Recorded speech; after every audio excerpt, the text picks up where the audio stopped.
গাজার একটি ভবনে চলছিল ইসরায়েলি বাহিনীর স্থল অভিযান,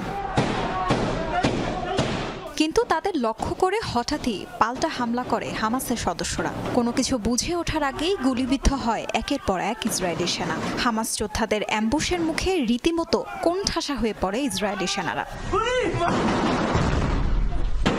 প্রাণ বাঁচাতে ক্ষতিগ্রস্ত ভবনটির একটি কক্ষে আশ্রয় নেয় আইডিএফ সেনারা, কিন্তু তাতে যেন রক্ষা নেই। সেই কক্ষ লক্ষ্য করে একের পর এক গ্রেনেড ছুটতে থাকে হামাস যোদ্ধারা। ছোট্ট কক্ষে আটকে পড়া ইসরায়েলি সেনাদের ওপর যেন রীতিমতো নরক নেমে আসে। একপাশে চলছে হামাস যোদ্ধাদের গুলিবৃষ্টি, অন্যদিকে নেই বের হওয়ারও কোনো পথ। গাজা ইসরায়েলি বাহিনীর চলা অভিযানের এই ভিডিও নিয়ে নেটিজেনদের মাঝে চলছে তোলপাড়।